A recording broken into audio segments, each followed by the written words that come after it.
우리가 지금 사도행전을 계속 상고하고 있습니다. 어찌 보면 사도행전의 가장 핵심적이고 또 성령의 역사가 강하게 나타나는 그런 부분을 오늘 다루게 되는 것 같아서 더 감격이 됩니다. 유럽은 바울과 실라에게 처음부터 부당한 대우를 하고 있음을 봅니다. 귀신에 잡혀서 사람들과 귀신의 종노릇하던 한 여종을 회복시켜준 것이 인륜적으로 그렇게 이런 대우를 받을 만한 그런 죄악이었는가 생각해보면 참으로 억울하다 하는 것을 느끼게 되죠. 처음 건너간 유럽 마케도니아의 큰 도성 빌립보는 이렇게 바울 일행을 매질로 환영을 했고, 이것은 어쩌면 인본주의의 세계의 복음을 들고 가는 모든 역사 속의 하나님의 종들에 대한 대우의 전형이었을 것이다, 그렇게 짐작되어집니다. 또 지금도 그렇지만 어둠의 사람들은 이렇게 쉽게 부정당한 일에도 선동당하는 무지함을 이 시대나 그때나 다르지 않게 보는 안타까움도 같습니다. 자신의 이익을 잃어버린 소수의 사람에 선동된 빌립보 사람들은 이유도 알지 못하고 바울과 실라를 송사하고 잔인한 매질을 주문하는 어둠에 이용당하는 어리석음을 봅니다. 이런 일은 여기에서뿐만이 아니었습니다. 나중에도 19장에 가서 봅니다마는 에베소 사람들이 외쳐 어떤 이는 이런 말을 어떤 이는 저런 말을 하니 모인 무리가 나중에 태반이나 어찌하여 모였는지 알지 못하더라. 결국 아담이 신전에 은감색들이 자기들의 이익이 끊어졌다고 하는 것 때문에 고발을 한 것으로 인해서 에베소 전체가 소란을 일으키고 자기네들조차도 어떻게 해서 모였는지를 알지 못하는 이런 인간 군상을 보게 되는 겁니다. 진리에 눈을 뜨지 못하면 결국 자신들이 하는 일이 무엇인지도 보지 못하고 악에게 이용당할 수 있음을 보는 것입니다. 이들 군중들이나 관료들조차 나중에 이 일로 인해서 두려워하고 어리석음을 후회하게 되리라고는 아무도 예상치 못하고 다만 다수의 군중에 휩싸여서 우매함을 저지르고 있는 것이죠.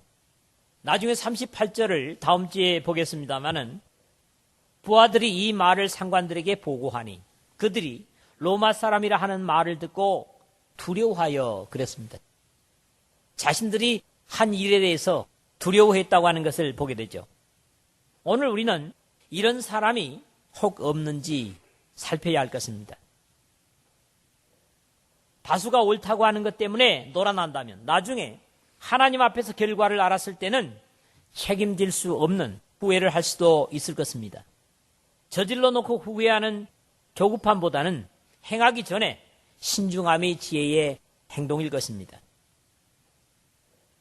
우리가 다음 시간의 마지막 부분을 보면서 정리하겠지만 언제나 다수의 군중은 선동되는 일에 흔한 것을 예수 그리스도를 십자가에 못 박을 때나 이런 때나 늘 다르지 않았음을 보는 것입니다.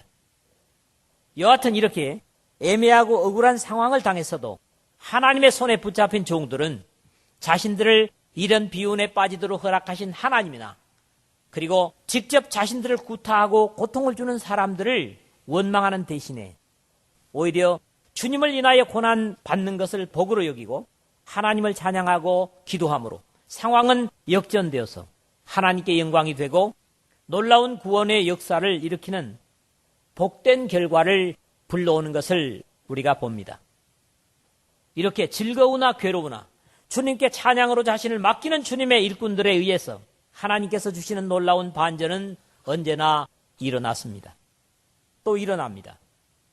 성경의 역사는 바로 이런 일로 채워지고 있습니다. 그러므로 의로운 고난은 충분히 당할 만한 가치가 있는 것입니다. 특히 주님의 복되신 복음을 위한, 이름을 위한 고난은 충분한 가치가 있다고 하는 것을 우리가 잊지 말아야 할 것입니다. 그러나 많은 우리 믿음의 사람들조차 억울함을 견디지 못하는 오래 참음의 부족 때문에 이런 놀라운 은혜를 놓치는 경우가 참 많습니다. 다니엘과 친구들인 하나냐와 미사엘과 아사랴가 이미 오래전에 이러한 바울과 실라의 모델이었습니다. 그러나 그보다 더 오래전에는 야곱의 11번째 아들인 요셉이 똑같은 하나님의 역사를 경험하는 것을 봅니다. 주님의 거룩한 이름을 손상시키지 않기 위해서 자신들의 생명을 맡긴 그들은 하나님의 영광을 드러내게 되고 오히려 기쁨과 감격으로 주님과 더불어 기뻐하는 그런 결과들을 맞는 것을 보고 있기 때문이죠.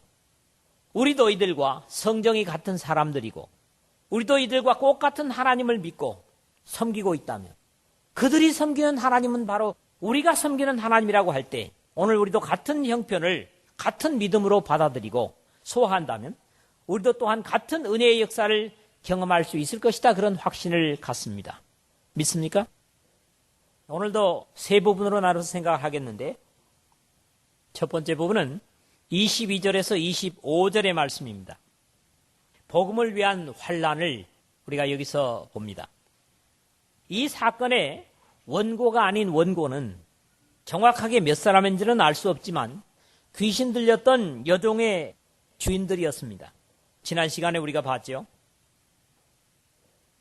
그들은 로마의 자존심에 호소하면서 이 사람들이 유대인인데 우리 성을 심히 요란하게 하여 로마 사람인 우리가 받지도 못하고 행하기도 못할 풍속을 전한다.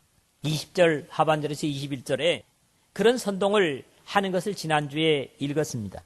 이러한 애매한 선동이 도화선이 되어서 무리가 일제히 일어나 송사하니 상관들이 옷을 찢어 벗기고 매로 치라 하여 무리는 송사하고 저자의 관원들은 옷을 찢어 벗기고 매로 치라는 부당한 형벌이 가해지고 이것에 만족하지 못해서 많이 친 후에 옥에 가두고 간수에게 분부하여 든든히 지키라 하니 모두가 합당치 못한 불법의 법정의 남용을 우리가 보게 됩니다. 그러나 불법의 도구들인 이 관리들과 하수인들은 손발이 척척 잘도 맞습니다. 그가 이러한 영을 받아 저희를 깊은 옥에 가두고 그 발을 착고에 든든히 채웠더니 그랬습니다. 로마에는 대개 3가지 정도의 감옥이 있다고 그러죠. 근데 아마 이 빌립보에는 2가지 정도의 감옥이었지 않았는가 그런 주경학자들의 생각을 듣습니다. 커뮤니오라라고 하는 로마 사람들을 가두는 비교적 햇볕도 잘 들고 견디기에 편안한 그런 감옥이 있었는가 하면 이 바울과 실라가 갇혔던 깊은 옥이라고 하는 것은 인테리오라, 우리말로는 참 좋습니다. 인테리어 같은데요. 결코 그렇지 못한 것으로 이해되어집니다. 여기까지는 안타까움과 불평등한 세상의 불합리를 보면서 울분하게 되지만 이러한 억울함 속에서도 그 비극을 영광으로 승화시키는 믿음을 가진 자들의 진정한 승리의 모습을 보며 우리의 마음이 밝아지는 것은 바로 바울과 실라의 자세 때문입니다. 밤중쯤 되어 바울과 실라가 기도하고 하나님을 찬미하며 죄수들이 듣더라. 오늘 25절에 그렇게 기록을 하죠. 만약에 나 자신이 여기서 있는 저를 비롯해서 여러분 모두가 이런 상황에서 처해 있었다면 바울과 실라처럼 찬양과 기도가 나올 수 있었을까? 그런 질문을 자신 속에 던지게 됩니다. 그러나 여기에 대한 격려는 성경 속에 대단히 많이 나타납니다.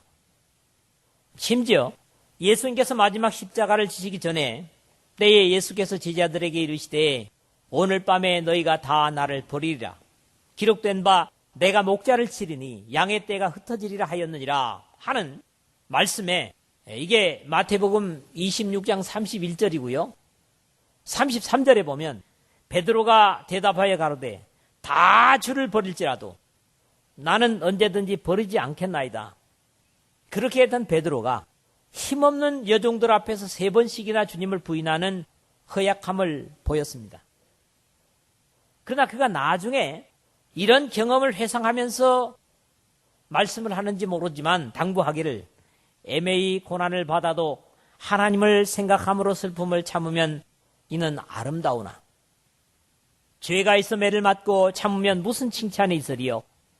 오직 선을 행함으로 고난을 받고 참으면 이는 하나님 앞에 아름다우니라. 제가 초창기에 이 예수를 믿으면서 이 말씀을 대단히 사랑했고 또 힘을 얻었던 그런 말씀인데요. 베드로전서 2장 19절에서 20절의 말씀입니다.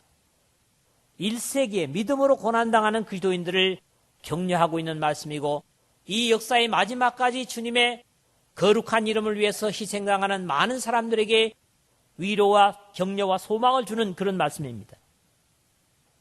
좀 더 적극적으로 그리스도인의 삶이 기쁨이어야 한다는 당부를 하면서 바울은 그리스도를 위하여 너희에게 은혜를 주신 것은 다만 그를 믿을 뿐 아니라 또한 그를 위하여 고난도 받게 하심이라. 빌립보서 1장 29절에 그렇게 격려하는 말씀을 듣습니다. 진정한 믿음의 사람의 진가는 믿음 때문에 어려움을 당하고 손해를 볼 때 나타난다고 해도 지나친 말은 아닐 것입니다. 다만 이뿐 아니라 우리가 환난 중에도 즐거워하나니, 로마서 5장 3절에 그렇게 말씀을 하고 있는데요. 믿음이 없이는 신앙 때문에 오는 어려움과 고난을 절대로 견딜 수 없을 것입니다.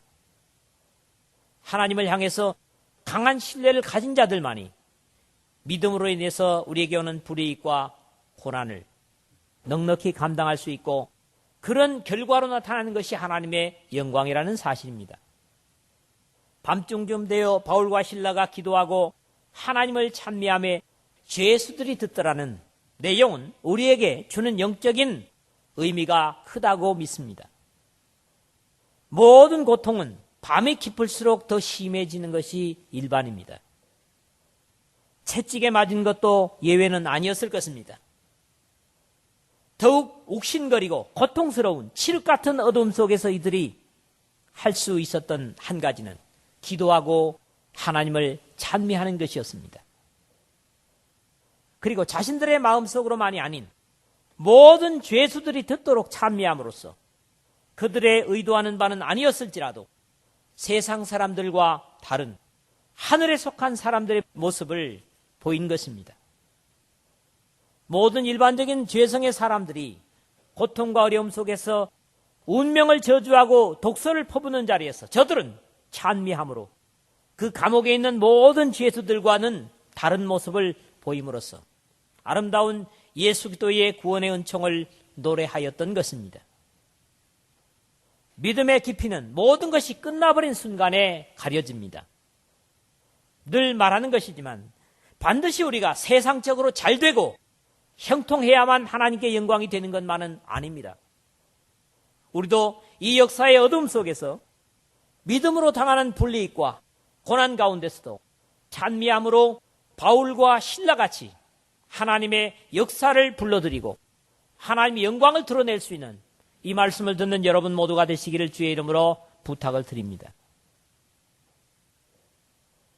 두 번째로는 26절에서 28절의 말씀입니다.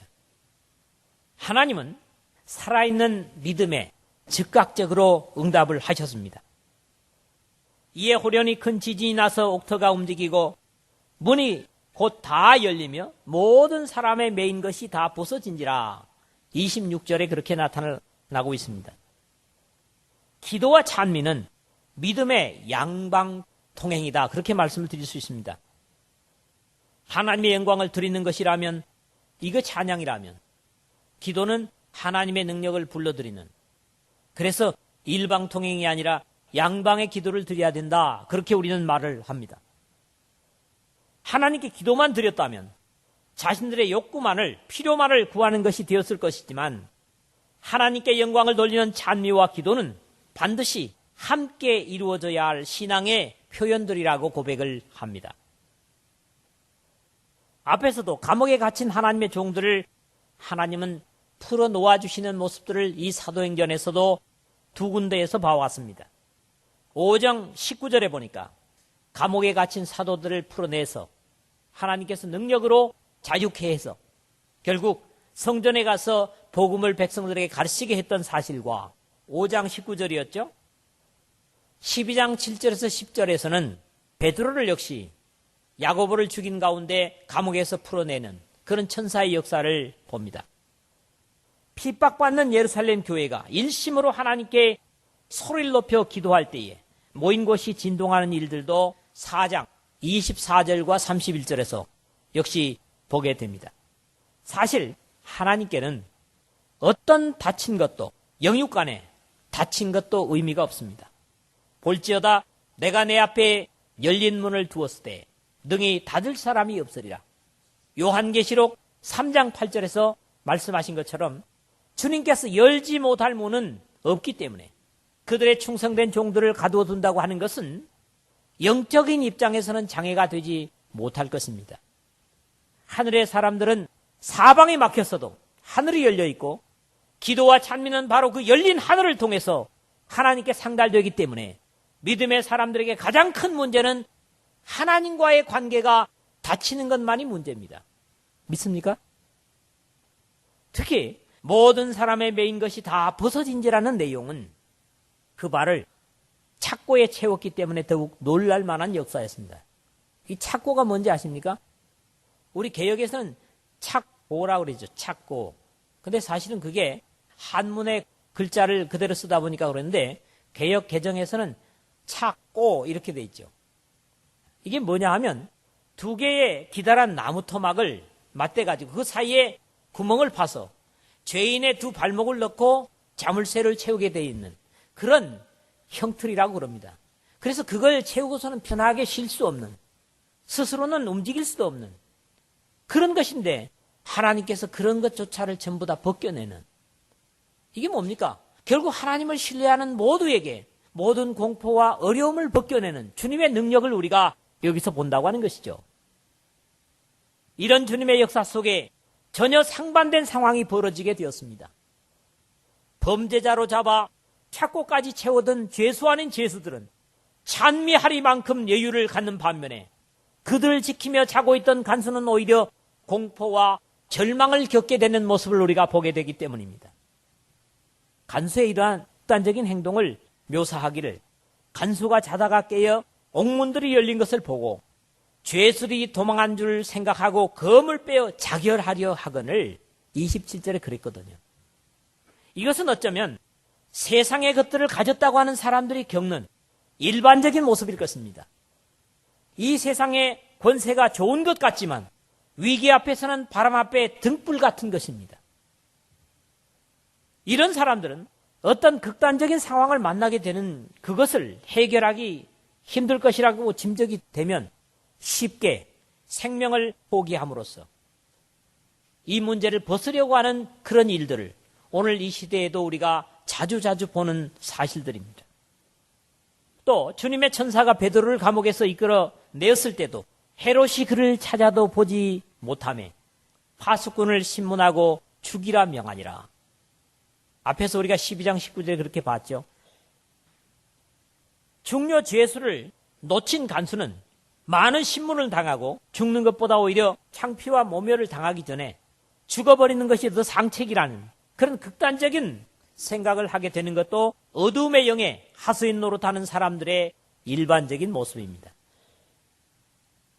또 하나의 반전은 바울이 크게 소리질러 가로되 내 몸을 상하지 말라 우리가 다 여기 있노라 하는 28절의 말씀입니다.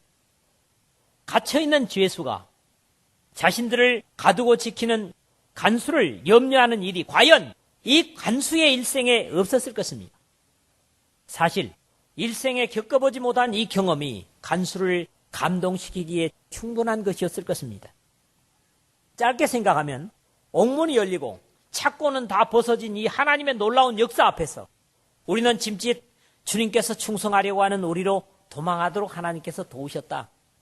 그렇게 생각하고 뛰쳐나갈 수도 있었겠지만 이들은 자신의 형편보다는 다른 사람들의 생명을 더 걱정하는 원수를 사랑하는 모습이 여기에서도 나타냄을 보는 겁니다. 주님께서 평소 말씀하셨던 누구든지 제 목숨을 구원코자 하면 잃을 것이요 누구든지 나를 위하여 제 목숨을 잃으면 찾으리라는 마태복음 16장 25절의 가르침이 그대로 나타나고 있는 모습을 배웁니다. 세 번째 말씀은 29절에서 34절입니다. 여기서는 이제 어렵고 힘겨운 상황을 지나서 복음을 증거할 수 있고 거기에 순종해서 따른 구원의 역사를 보게 됩니다. 이들의 주님께 대한 충성과 막다른 상황에도 주님을 신뢰하는 모습이 결국 큰 구원의 역사를 이룸을 보게 합니다. 칠흑 같은 어둠 속에 하나님의 빛이 내려 비쳤고 이 빛 속에 바울과 실라는 빛을 입은 사람들로 간수에게 보여졌기 때문에 간수는 그들 앞에 부복을 했었습니다. 결국 이 광명한 주님의 구원의 빛은 간수와 그 가족들을 구원함으로써 빌립보 교회는 더욱 견고하게 되어지는 모습을 보는 겁니다. 간수가 등불을 달라고 하며 뛰어가 무서워 떨며 바울과 실라 앞에 부복하고 29절에 그랬거든요. 왜 간수는 이 무기도 같지 않은 채찍 맞아 온몸에 피멍이 맺혀 치실대로 지친 두 사람 앞에 무서워 떨고 엎드렸겠습니까? 간수는 바로 육신으로는 피투성이가 된 이 두 사람이 입고 있는 위엄의 주님을 배웠기 때문이었을 것입니다. 하나님의 위엄과 영광을 본 사람들의 입에서 구원의 요청을 호소하게 되는 것은 자연스러운 것입니다. 선생들아, 내가 어떻게 하여야 구원을 얻으리까? 30절에 그랬거든요. 이 말을 그대로 옮긴다면 이 간수의 입장에 외치는 말을 그대로 우리가 이해를 한다면 어떻게 하면 죽음 앞에서도 두려움이 없는 당신들 같은 삶의 모습을 가질 수 있겠습니까? 하는 것일 것입니다. 그 간수는 자신의 일생에 처음 보는 생명의 신비를 경험한 것입니다. 우리는 늘 주 예수를 믿으라 그리하면 너와 내 집이 구원을 얻으리라. 사도행전 16장 31절. 전도할 때 늘 어때요? 사용하는 그런 내용이죠. 자, 이렇게 주 예수를 믿으라 그리하면 너와 내 집이 구원을 얻으리라고 전도해야 하겠지만 사실 우리의 삶이 저들과 다른 것을 보이면서 이러한 구원을 선포한다면 더욱더 효과적일 것입니다. 이 간수의 가족은 이미 주님의 십자가를 믿을 준비가 되어 있었고 그렇기 때문에 주의 말씀을 그 사람과 그 집에 있는 모든 사람에게 전할 수 있었을 것입니다. 그리고 마치 에티오피아 간다게의 내시처럼 예수를 가르쳐 복음을 듣고 길 가다가 물 있는 곳에 이르러 세례를 요청했던 것처럼 이 가족도 날이 새는 것도 기다리지 않고 밤 그 시에 간수가 저희를 데려다가 그 맞은 자리를 씻기고 자기와 그 권속이 다 세례를 받은 후 저희를 데리고 자기 집에 올라가서 음식을 차려주고 저와 온 집이 하나님을 믿음으로 크게 기뻐하니라 하는 결론의 모습은 구원받은 감격으로 유쾌한 인생으로 바뀌는 저들의 흔연한 모습을 보는 것입니다. 선생들아, 우리가 어떻게 해야 되겠느냐? 구원을 얻겠느냐? 그렇게 외마리 소리를 외쳤던 간수는 이제 하늘에서 주는 평안과 구원의 위로를 가지고 온 가족과 더불어 감격하는 모습을 보는 것입니다. 우리가 주위에서 볼 수 있는 것은 자기와 그 권속이 다 세례를 받은 장소는 자신의 집이 아닌 것으로 이해됩니다. 만약에 자신의 집에서 세례를 했다면 그 다음에 저희를 데리고 자기 집에 올라가서라는 말이 필요 없을 것이기 때문입니다. 자기와 온 가족이 다 세례를 받은 후 저희를 데리고 자기 집에 올라가서라고 말씀이 진행되고 있기 때문이지요. 그렇다면 이들은 그 밤중에 자신의 집이 아닌 곳에서 세례를 받은 것이 분명하고 세례의 긴박성을 또 한 번 확인하게 됩니다. 세례는 하나님의 자녀로 거듭나는 가장 중요한 그리고 믿는 자에게 신앙에 있어서 가장 먼저 실행되어야 할 은혜의 역사임을 확인하는 것입니다. 반드시 탄생이 있고 성장이 있기 때문에 거듭남은 그만큼 중요하고 장소나 시간에 관계없이 행해져야 할 귀중한 약속이기 때문에 이 간수의 가정도 이를 순종했던 것으로 이해됩니다. 그러므로 너희는 가서 모든 족속으로 제자를 삼아 아버지와 아들과 성령의 이름으로 세례를 주고 내가 너에게 분부한 모든 것을 가르쳐 지키게 하라는 주님의 약속의 확인인 셈이죠. 또 저희를 데리고 자기 집에 올라가서 음식을 차려주고 저와 온 집이 하나님을 믿음으로 크게 기뻐하니라 하는 모습은 마치 우리가 지난주에 봤던 대로 루디아의 가정에 구원된 결과와 다르지 않음을 봅니다. 저와 그 집이 다 세례를 받고 우리에게 청하여 가로되 만일 나를 주 믿는 자로 알거든 내 집에 들어와 유하라 하고 강권하여 있게 하니라. 지난주 15절의 이 말씀을 봤습니다. 구원의 감격은 그것을 나누고 싶어하는 것은 당연한 결과입니다. 감춰지는 것이 아니고 자랑하고 싶은 것도 사실이고요. 그렇습니다. 이 놀라운 희생의 결과로 주님을 신뢰하고 자신의 안녕과 무사를 하나님 앞에 맡기는 이들의 희생의 결과로 한 가정, 그것도 귀한 가정이 하나님 앞에 구원받는 결과를 우리는 보게 되는 것입니다. 말씀을 맺습니다. 주님께서 산상보훈에서 말씀하시기를 나를 인하여 너희를 욕하고 핍박하고 거짓으로 너희를 거스려 모든 악한 말을 할 때에는 너희에게 복이 있나니 기뻐하고 즐거워하라.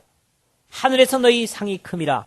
너희 전에 있던 선자들을 이같이 핍박하였느니라고 마태복음 5장 11절에서 12절에 미래를 내다보시면서 격려하신 바 있습니다. 믿음으로 인해서 오는 고난과 손해를 기쁘게 감당할 수 있다면 주님께서는 오늘 본문의 바울과 실라의 겪은 역사를 오늘날에도 능히 경험하게 하실 것으로 확신합니다. 위기와 어려움 속에 믿음이란 보석은 빛나게 되어 있습니다. 오늘 우리에게도 분명한 약속이 있습니다. 우리가 사방으로 우겨쌈을 당하여도 쌓이지 아니하며 답답한 일을 당하여도 낙심하지 아니하며 핍박을 받아도 버림받지 아니하며 거꾸러뜨림을 당하여도 망하지 아니한다고 고린도후서 4장 8절 9절에서 바울은 바로 자신들이 겪었던 이런 사실을 머리에 두면서 이런 고백을 또 이런 확신을 우리에게 주고 있습니다. 우리가 자신에게 오는 위기와 고난을 믿음으로 잘 감당했을 때 나 자신이 신앙의 담력을 얻는 것으로 끝나지 않고 다른 사람을 구원하는 은혜의 역사를 경험하게 될 것입니다. 절망과 위기 중에도 하나님의 자녀들이 그 어려움을 잘 감당한다면 그것은 비로소 구원이 무엇인가를 다른 사람들에게 구체적으로 나타내게 되고 그들에게 하나님께 대한 경외감을 가질 수 있게 할 것입니다. 그러나 우리가 불신의 사람들과 차별 없는 세상과 적당히 타협하는 삶을 산다면 우리의 전화는 주 예수를 믿으라. 그리하면 너와 내 집이 구원을 얻으리라는 증거도 의미를 잃게 되고 효력을 잃게 될 것입니다. 역사는 점점 빌립보의 깊은 감옥처럼 어두워가고 있어서 우리 그리스도인의 자세가 더욱 중요한 역할을 해야 할 시기에 와 있다고 확신합니다. 빌립보 감옥의 역사는 얼마든지 우리 모두의 믿음의 자세에 따라 오늘도 이 마지막 역사 속에 재현될 수 있음을 확신합니다. 믿으시기를 주의 이름으로 축원을 드립니다.